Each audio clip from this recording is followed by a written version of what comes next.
Insurance isn't one size fits all. That's why drivers have enjoyed Progressive's Name Your Price tool for years now. With the Name Your Price tool, you tell them what you want to pay, and they'll show you options that fit your budget. So whether you're picking out your first policy or just looking for something that works better for you and your family, they make it easy to see your options. Visit Progressive.com. Find a rate that works for you with the Name Your Price tool. Progressive Casualty Insurance Company and Affiliates. Price and coverage match limited by state law.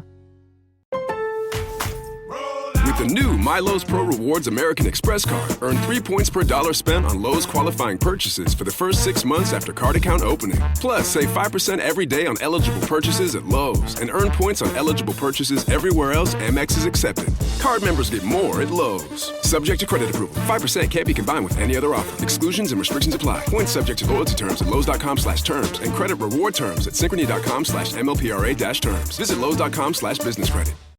The Sherwin-Williams Summer Sale is here. Get 30% off select paints and stains or 35% off our newest product, Emerald Symmetry, July 17th through the 27th. Whether you're refreshing your interior or exterior, we've got the colors to bring your vision to life. And with delivery, getting everything to your door is easier than ever.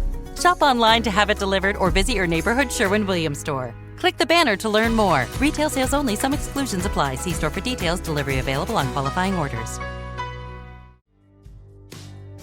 When I do get the courage and the accessibility to go and see a service provider or visit a clinic or go to an emergency department or wherever, and if I feel stigmatized there, and it could be related to the way that someone is treating me, making assumptions about what my needs are, disregarding what I'm saying, it combines for the end result that it leads to distrust in the system, and then for that person to disengage with the system when we actually want the person to be engaged with the system, and it costs the economy more, human cost, and it just keeps adding to the pressure.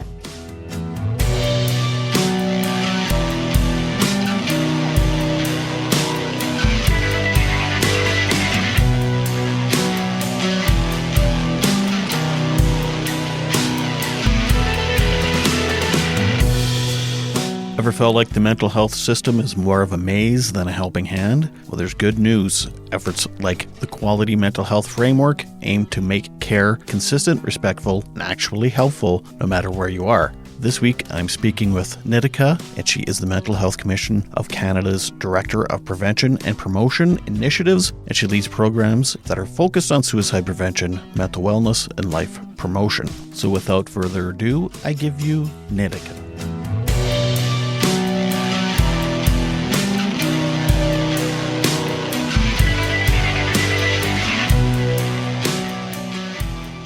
I am a director in Prevention and Promotion Initiatives at the Mental Health Commission of Canada. I sit on Ontario 211S board. I have sat on other boards in the past as well. So I have a number of board appointments, and then I have some designations, like I'm a certified health executive, that kind of thing. Yeah. What's 211S? They are a call-in service, much like our 911 or 988. This particular service connects people to community resources, community information, and oftentimes mental health is an area that they focus on, but there are others as well, right? Housing and income supports and that kind of thing. So they connect people to the right resources and provide support. I know Saskatchewan has something like that. I don't know if it's 211 or 811, I think. It is a helpline. 811 is in Saskatchewan. You are right. What time is it right now there? It's 5 a.m. It is not. No, I'm kidding. It's noon. It's noon. Okay. I'm like, wait. That's going to trip me up quite a bit, because I've been to the beautiful province. I have to tell you, I've been to Meadow Lake. And I've been to L'Orange, and I have been to Saskatoon, of course. And they're just so gorgeous, so gorgeous. It was such a great experience. Because my role at the Commission allows me to oversee a number of portfolios. One is, of course, the one we're going to be talking about today with the Quality Mental Health Care Framework and healthcare overall, but also stigma and stigma that people experience in healthcare settings. And another one that's really close to my heart is suicide prevention. So there's Saskatchewan's doing some great work in that space where we've been able to partner with the province as well. Yeah. Well, as an advocate, I'm always saying they're not doing enough. So but we can always that's do what more. advocates are. We can always do more. Yeah. So, I mean, when I think of L'Orange, Meadow Lake, and even Saskatoon, there's a large Indigenous communities and population there. Was your work in those, when you came to those communities, was it around Indigenous issues? They are highly represented, I think, in those communities. So our work in L'Orange, Meadow Lake, and there are others as well, like North Battleford and such, it was around a community-based model in suicide prevention. We call it Roots of Hope, and Saskatchewan has actually legislated into their has adopted Roots of Hope into their legislation and into their suicide prevention provincial plans. So they are rolling out the framework in multiple communities, as the years progress. So it started with Meadow Lake and L'Orange, and they just announced North Battleford into the mix as well, and they're continuing to roll it out. I know we're going to be talking about other stuff, but do you want to maybe quickly explain what Roots of Hope is? Yes, of course. So it is a model that was developed with Canadian, interest holders, but also informed by international frameworks that exist, but really placing the importance of suicide prevention and life promotion work with communities itself, right? Suicide prevention and life promotion is a public health issue, and that's understood. But there are multiple levels of society that can play a role, and communities have a very important role to play because that's where one lives, that's where one plays, goes to work. And so connection with the community and what the communities can do to support is an important piece. So this is a model. It's based on 5 pillars of action, 13 guiding principles, but essentially it is a model that allows communities to put in tailored, customized approaches to meet the community's needs, right? So I'll give you an example. One of the pillars of action talks about training and network development. So it is one which allows you to develop a table or a coalition of sorts of partners that are either doing work in suicide prevention or interested or have resources to do work in suicide prevention. So we've seen a number of different coalition tables come together where you've got, the local service agencies are at the table, people with lived experience are at the table, schools are at the table, grocery stores are at the table, pharmacists are at the table. So there are people who are really looking at what the needs of the community are, what is the data saying, and then creating action plans that meet the needs for that community. So in training, often, people would identify sort of their priority population. Sometimes it's young people that are overrepresented. Sometimes it's Indigenous, populations like First Nation, Inuit, and Métis populations that are overrepresented. So we're implementing this in over 20 communities in Canada right now, and many other provinces are also adopting it across their province. So it's different priority populations. So what are we going to do from a training perspective? So oftentimes communities will decide they're going to train their first responders, their educators, the local pharmacists, the police, first responders comes within. So, right? And then, or like some are going as innovative as saying hairdressers, like where are people going, or taxi drivers, right? So where are people going and who are they really having these conversations with? And how can we make sure that those people that they're talking to are saying the right things, having the right helpful words, and also knowing where to connect them for resources, knowing where to guide them to their next step. So that's something that's really great to see. Another pillar of action talks about means restriction or means safety. So this one allows people to either restrict access to either places or methods that are commonly used in that community, force suicide or limit access, and that could be related to medication rollout. So, for example, Saskatchewan actually has been doing medication lock boxes, right? So that if someone has to take a medication, we want to restrict overdose. So what does that look like? Medication lock boxes, rolling it out in smaller doses, smaller quantities, so that we can ensure that. So there are many different, or there are bridges where people are, could be a mode, but how can we have barricades? How can we have signage there that takes people to the supports that they need? So many communities are doing different strategies. It's more of a blanket thing. It's not an individual. There's a list of certain people that have limitations to places. It's just a blanket. Yeah, so it is a whole of population approach, but at the same time, it also allows us to focus in on priority populations where support is needed. So communities in Saskatchewan are doing some really great work. Awesome. Yeah. Guys, I mean, every community is different. And yes, every once in a while I still hear of some service in my province or in my city that I had no idea even existed. I'm like, what? I can't think of an example right now, but I was like, wow, I've never heard of you guys. Like, there should be an app where it's all there or something. Right. I don't know.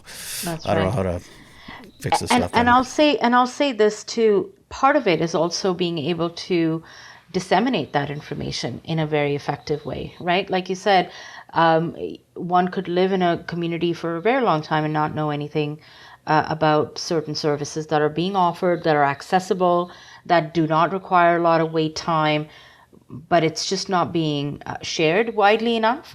So part of it is also about sharing. So I'll give you an example just during COVID, and this is coming out of Saskatchewan and coming out of Meadow Lake, where our coordinators. So one of the things we do with the work we do with communities, and they often have a coordinator who is really coordinating the efforts of implementing Roots of Hope across. So what happened was during COVID, they weren't able to reach men and boys. Young boys were definitely a priority population for that community, and what they were doing was because of COVID, they weren't able to access, provide education, resources, because everyone was quarantined, people weren't coming out. So they started talking in the radio station.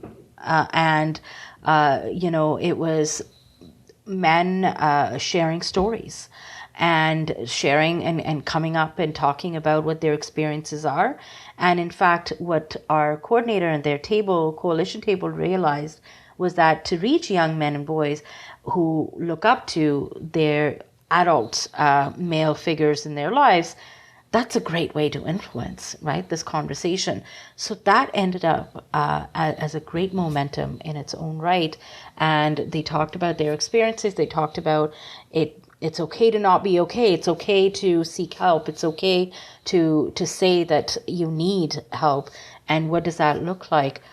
So the radio station started to uptake those conversations. So really some really key, unique examples have come out of different communities where they're taking their own lens.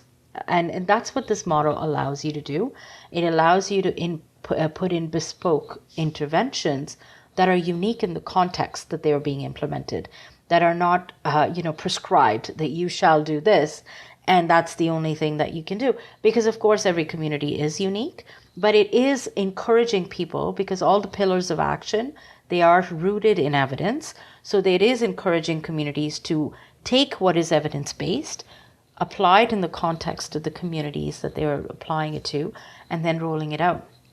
And that's where it's, so we've been holding a community of practice with all the 20 communities and provinces that we've been talking to, so that it also allows for that knowledge exchange across coast to coast to coast, because oftentimes people are doing things off in one end, but not talking to another end of the country. And that doesn't allow for better use of resources, efficiency. So what's happening with our community of practice is our coordinators are talking to one another. Look, I'm trying to do this. Has anyone else done that, right? And learning from one another, or learning from the barriers that they've encountered and saying, let me tell you, you might encounter XYZ problems while you're doing this, and this is how we solved it. So problem solving is happening in a faster way as well. Love it. As you were talking about Meadow Lake and during the pandemic, I actually did a conference during the pandemic to Meadow Lake. It was like a men's mental health day over Zoom. Yeah. I'm like, I wonder if it was the exact same You event might that be. we did. And so I talked, because I'm a suicide attempt survivor and I'm in recovery of addiction. So I told my story. And Well, you know what? Then you might be closely connected to Roots of Hope without even knowing it. So I think I know it's a small world. I think it's a small world, but yeah, that's great to hear. Like there's the Canadian Mental Health Association. It's this big association. People know about it. They know about you, and you're one of the services that they can point people to. We are definitely partners with them. We are aligned, and so it is a federated model. Like you said, that there are Canadian mental health associations in many cities and communities across Canada, and offering some really great service. And if not offering that service, connecting, like you said, to people to the services. And at the national level, we are aligned and connected to the Canadian Mental Health Association, because one of the things we don't want to do is duplicate efforts, right? Because what the Mental Health Commission of Canada is able to do, we don't provide direct services, but we are working in the national capacity where we're trying to connect those dots, just like Roots of Hope. We're trying to convene people, catalyze for change, work with policymakers, how support them where there's support needed, working with advancing research and innovation in different spaces, ultimately to the goal of improving lives of people living in Canada as it relates to their mental health, their well-being, and their needs. So that's the space that we work within, and we're not providing direct services, but of course there's clear alignment in the work of the two organizations. So if there's a small community or a large community in Canada listening right now, and someone has the ability to get a group of people together to do something with Roots of Hope, how would they go about it? Like, would they contact you, or is there? They would contact me for sure, and we would get them started into what does it mean to implement Roots of Hope. We would get them started with sort of connecting with certain people. We would get them started with the whole sort of next steps on it. Please, yes, we'd love to meet people. Yeah. Okay, I'll put maybe once we leave, if you can send me links and whatever, I'll put it all in the show notes and stuff. And for sure. So then, people can do that. And so then you also have the Quality Mental Health Framework. Mm-hmm. That initiative, Quality Mental Health Framework, is that an initiative of something bigger? Is that the Canadian Mental Health Alliance? So it is an initiative of the Mental Health Commission of Canada, but really it is something that was blessed by and asked by a quality mental health care network that the Mental Health Commission of Canada and Healthcare Can co-led. This network is made up of healthcare organizations that are really trying to impact change at a national scale.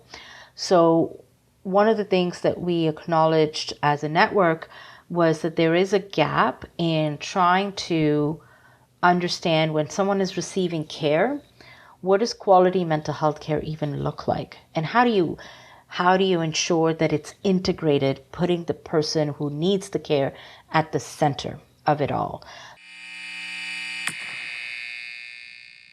Hey, I gotta tell you, having a podcast isn't all that easy, especially in this day and age when trends and things are changing so quickly. I can't keep up with it, and honestly, I don't like doing it. I like the creating part. That's why I reached out to Carrie Hyman. She's the genius behind Your Voice Consulting.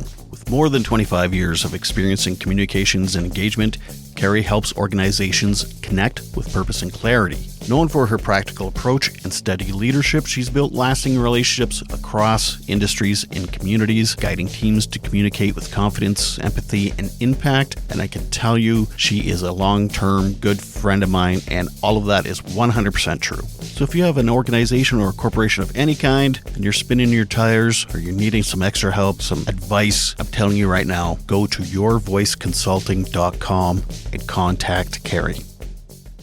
Introducing the timely children's book, Sometimes Daddy Cries. The visually stunning book is told through the eyes of a boy whose father suffers from depression. He sees his dad get sad, rest, and even go to the hospital, all while comparing his father's depression to a physical ailment. Sometimes Daddy Cries is getting rave reviews from parents and mental health professionals alike. One critic has stated, "This is a timely and important book that will help countless fathers and sons broach the subject of depression." An Amazon customer commented, "An excellent book to open up a conversation with a young child about depression in a parent. No big words, just a book about feelings." Sometimes Daddy Cries author Todd Rennebaum has personal experiences with anxiety, depression, and addiction. Sometimes Daddy Cries is available in hardcover and paperback on Amazon.ca and Amazon.com.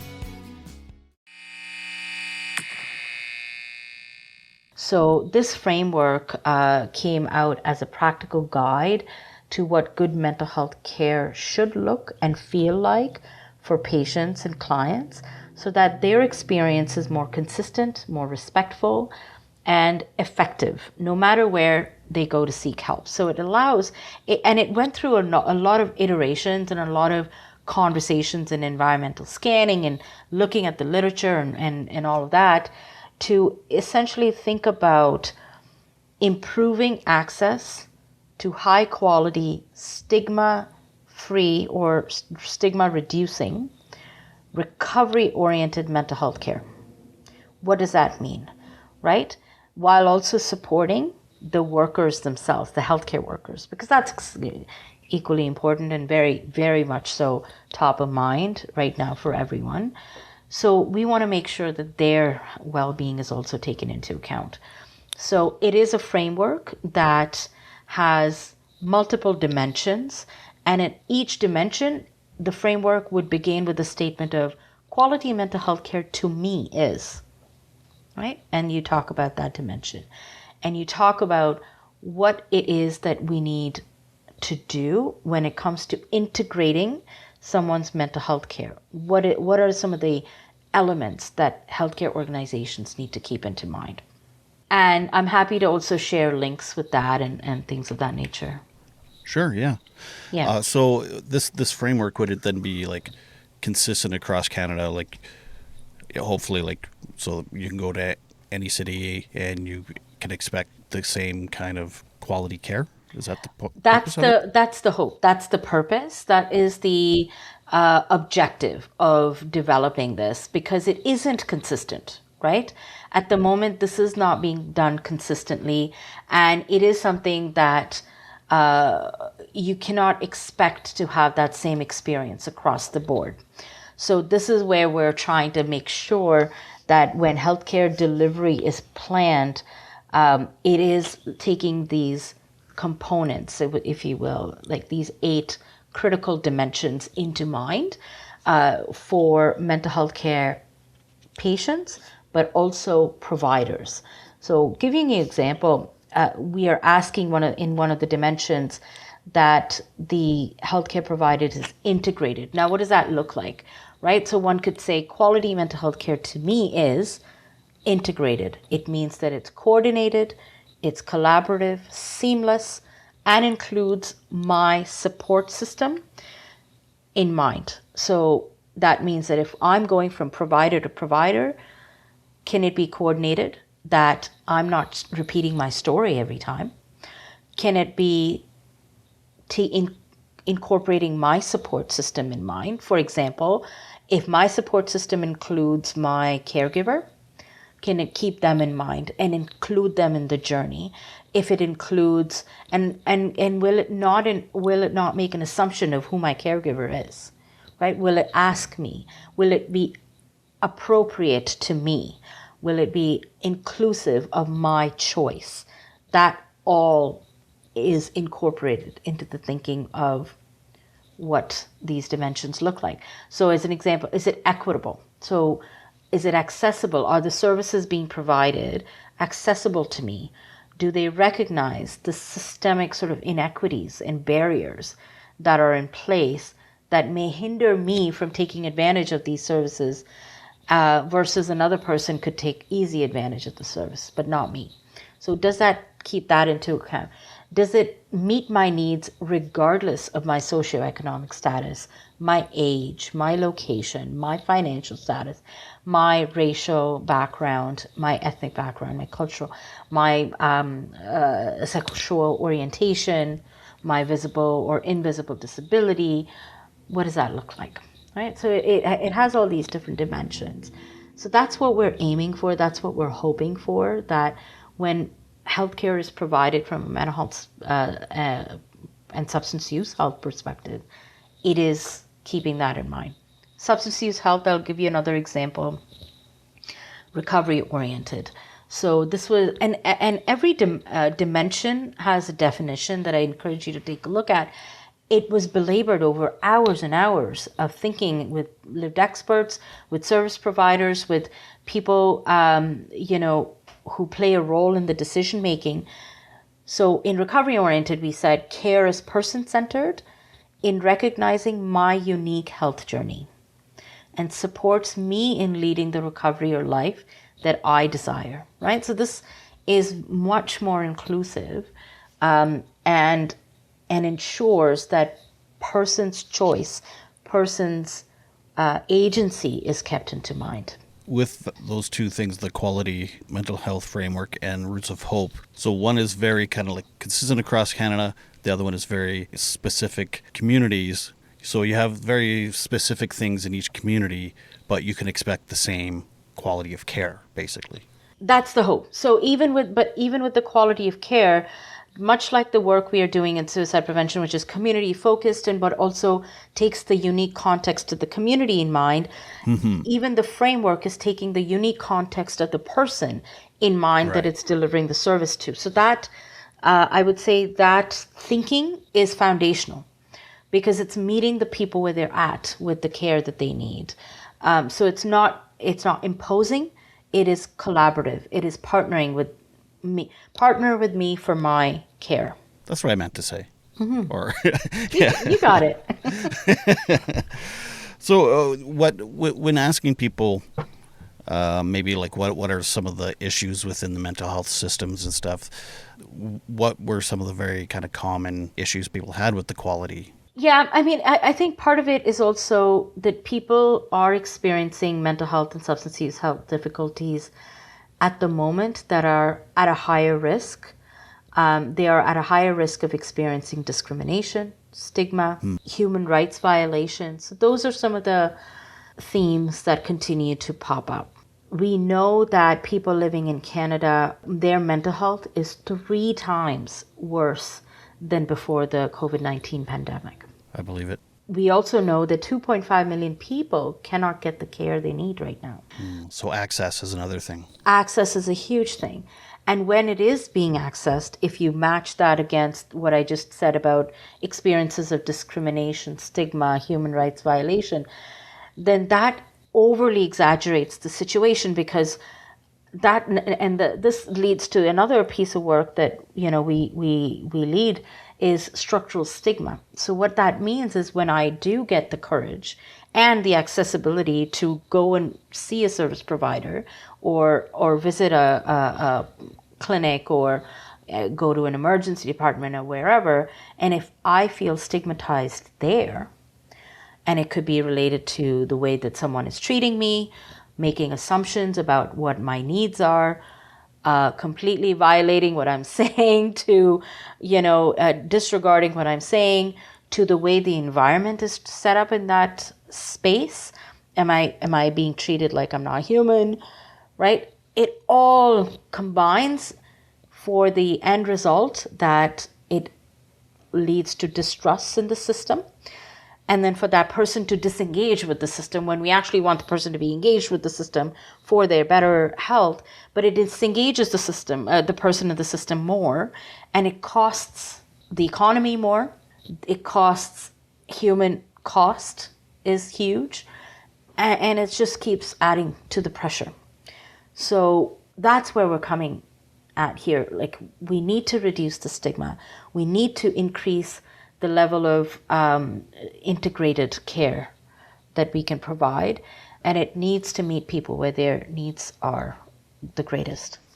That what you just said, I can totally relate to. Was maybe 13 years ago, I took myself to the emergency room and sat for a long time. I had to tell my story 3 times, explain that I was suicidal, that I, explained my whole thing. I drink a lot and whatever. And I was just basically sent home, and I definitely lost all trust in the system. So I was living in a small town, drove myself into the city.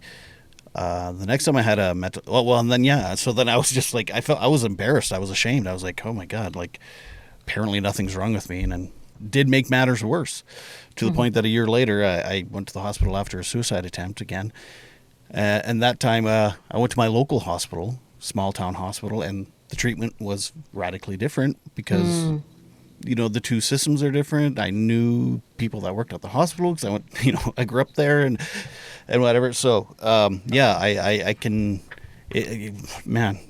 what you're trying to do is, that's tough. And but I'm so glad that there's people like you and these organizations trying to deal with it, especially because each province, they have their own health ministers or mental health ministers, some of them even, their own different budgets, different treatments. That must be a huge hurdle. You might get a couple provinces on board, other ones maybe not so much. They change leaderships or change elections, and then, oh man. Yeah. Is this, do you agree with what I'm saying? Is this weird or? I do agree. I do agree, Todd. And first of all, let me just acknowledge that the experiences that you've had, leave many traumatized, right? And I'm really sorry for those experiences because they have to be. They must be tough. And we've had people share similar stories with us. I've heard someone share a similar story to what you talked about. You went to the emergency, and they were sent home, or in fact, they actually gave all the wrong answers to be sent home because of the way that they felt treated when they were in the emergency, and only to receive a phone call 2 years later about checking on them, and they said, they said, well,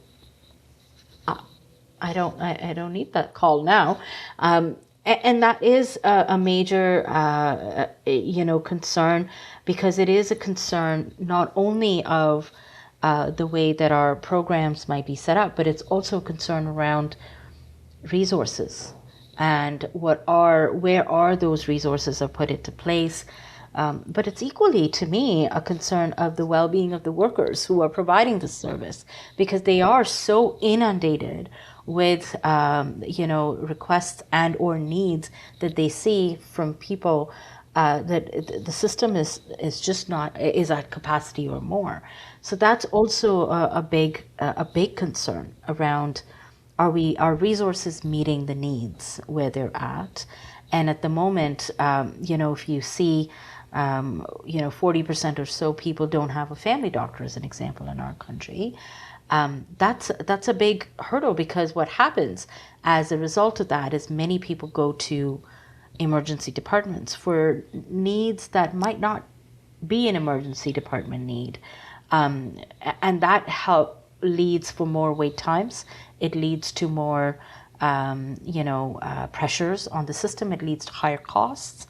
So it is a bit of a cycle that needs to be broken. And one of the ways to break it is centering our programs, our solutions to the needs of people with lived experience. Centering it right in the middle, where we we're co-designing solutions with them. That's extremely important because they know what they need in those moments the most.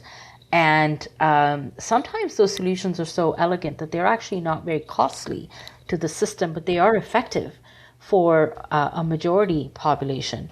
And that frees up resources for those very key, critical sort of supports that are needed for people who are in dire need. That helps the system. And we, at the Mental Health Commission, we have worked in the stepped care model. And what that means is making sure that there's a stepped approach to the way that care is delivered, that not everyone is needing emergency department level of support right off the bat. What are the different steps that one can use to seek incrementally more supports? Because most people may not need that emergency department visit. When I do my talks, actually, I say that all the time. It's like, maybe I didn't need to be hospitalized that day, but maybe they could have offered an outpatient thing or a different service or a different counselor or whatever. But it was just go home and promise me you won't hurt yourself. So I agree with everything you're saying. And sorry, I didn't mean to cut you off there. No, please. This is a dialogue for sure. And so that I think that's where it's important. And I'll give you an example. There's some really elegant solutions that are happening sort of across the country. In Newfoundland, there's a Doorways program. We've highlighted that in our toolkit as well.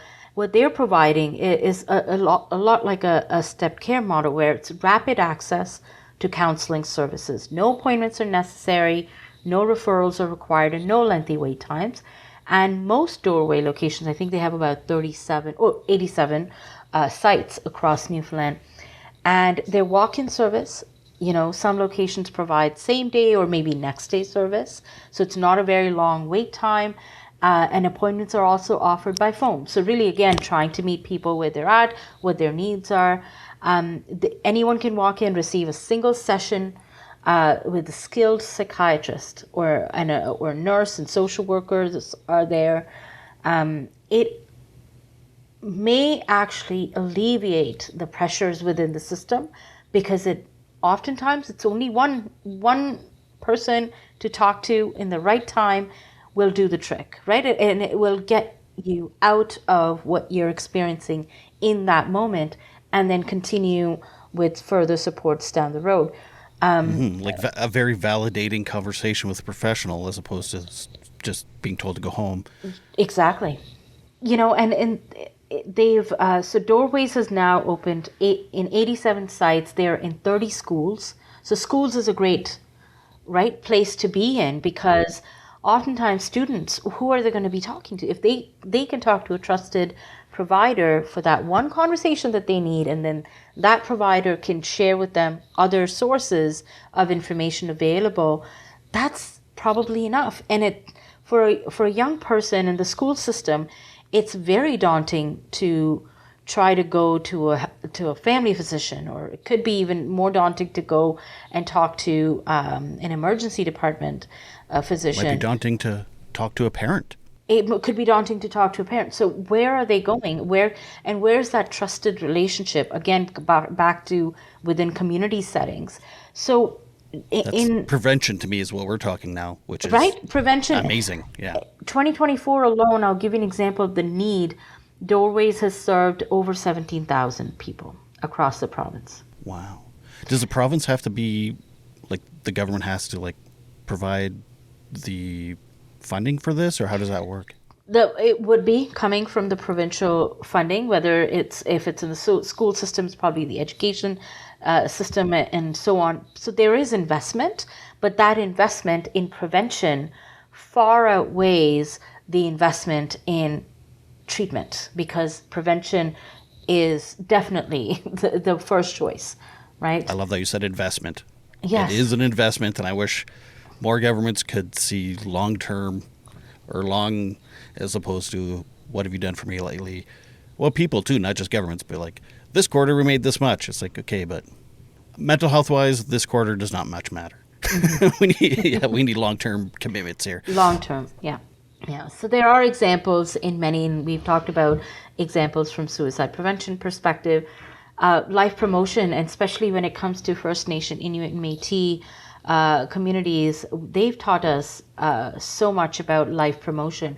We're placing the importance on not just preventing suicide, but actually placing the hope, the importance in hope, in belonging, in helping people live their lives to the fullest. That's life promotion. And how can that be promoted? And the prevention aspect of that is huge, because that allows people to build those networks, build those connections in the community, feel like they belong, they matter, they value, as opposed to thinking suicide is the inevitable outcome. And I'm a case for prevention. No, you're a human, seeing you as a whole human, and how can we support you where you're at is a very different conversation. I love that. Yeah, I've never heard of life promotion before. And it's great. Instead of focusing on the negative stuff, you focus on the positive stuff. And again, to me, that's kind of prevention too.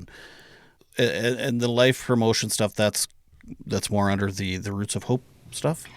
So I would say the Roots of Hope model was certainly formed with suicide prevention in the center of it. But as we worked and rolled it out in communities, we ourselves have learned more about life promotion from First Nation, Inuit, and Métis communities and the emphasis they play on that. So while that's not the center of our Roots of Hope model, it certainly is an aspect that we are learning about and more, and supporting where our communities are. Yeah, that's a big job. I mean, trying to cater for different communities and different cultures and different large and I have traumas. to say, we don't do anything alone, right? We work with partners, we work with lived experts, because to say nothing of the fact that, if someone is new to the country and English is not their first language, which often isn't, how do you meet their needs? How do you ensure that all the services that may be available to them are actually understood by them, known to them, and someone is talking to them about it? So we work with, and there are so many grassroots organizations that are really championing the needs for people who are newcomers, refugees. I myself am a first generation immigrant, and I can tell you, when I moved to Canada, I didn't know anything about what services exist for me as a newcomer. I could have used some back then, and I didn't know where to look. And luckily, I grew up in the country to learn more about it. But that isn't often the case for everyone, and that's something that we have to be mindful of. Where are the services being provided and for who? So I'll give you an example again for the work we do with communities. Many of them have translated the resources into different languages that they've produced so that it can be understood by people with different language abilities, but it also can reach different communities and societies where people typically gather in that community. It could be in faith-based, institutions and in churches and in temples and whatnot, but it could also be in school systems where people are going and experiencing different cultures all at the same time. So what does that look like? So many examples exist, and I think partners that are doing this work at the grassroots really are trying to voice those concerns, and we work often with partners across the country in different capacities to try and find the good work that's happening and to try to really scale it up. I've known this for a long, long time, but as we're talking here, it brings up the point again that mental health, it's not just a health minister's thing. There's education, immigration, indigenous, there's housing, like all it's so encompassing. Yes. It's everything really. If it is everything.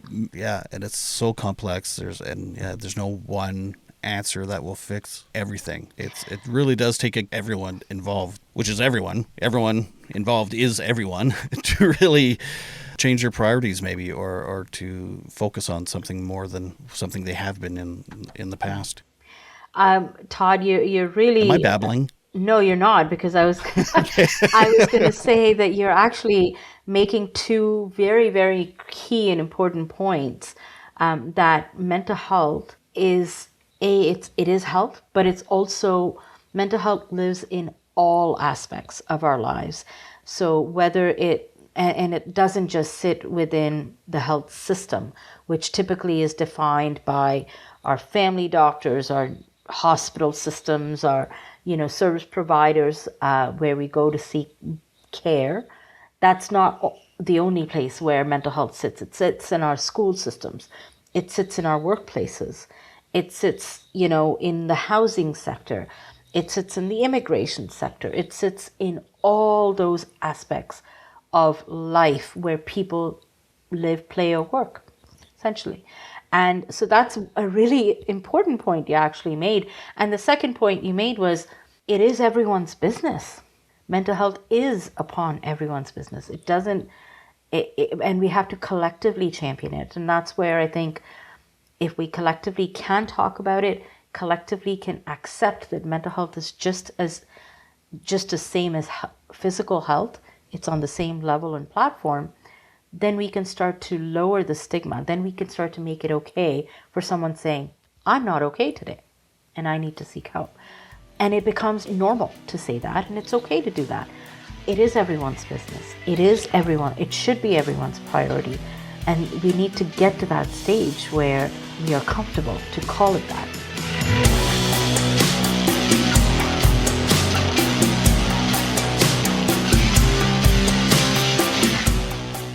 Thank you for my guest today, Nitika from the Mental Health Commission of Canada. To find out more about their work, please go to the show notes to find the link.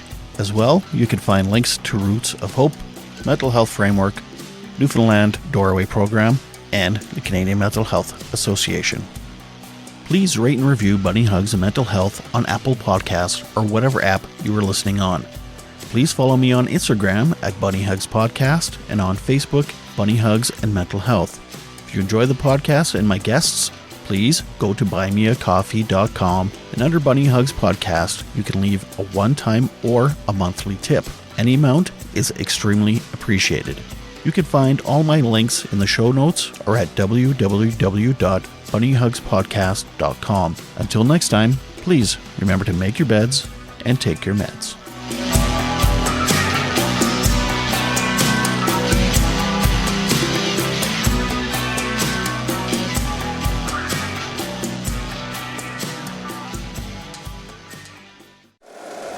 If you like the show, please take a moment to rate, review, and subscribe. It really does help the show to grow. Thank you for listening.